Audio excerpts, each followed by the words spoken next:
Hello my beautiful people, I hope you're all doing great and keeping safe wherever you are. My name is Rosie Owuor and it's always a pleasure having you. So guys, majority of you, especially ladies, have been asking me how I do my eyebrows or what's the secret of perfect eyebrows.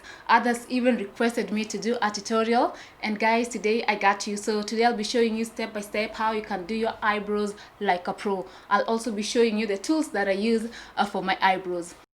So guys, let's get straight into the video. But before we do that, please, if you haven't subscribed to my YouTube channel, kindly show your girl Rosie some love and support by subscribing, and let's all grow together. So guys, these are the tools that we'll be using, and first things first, this is a spoolie. I'll be using it to brush off my hair as I do my eyebrows. This is an eyebrow pencil, Davis in the number 003, very important. And then this is a very important tool. It's called an angle brush. With the aid of a concealer, I'll be using it to outline my upper and lower eyebrows.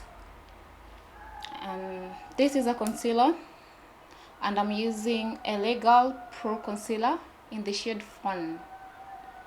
Yeah, I'll be using it to outline my eyebrows to achieve a perfect shape.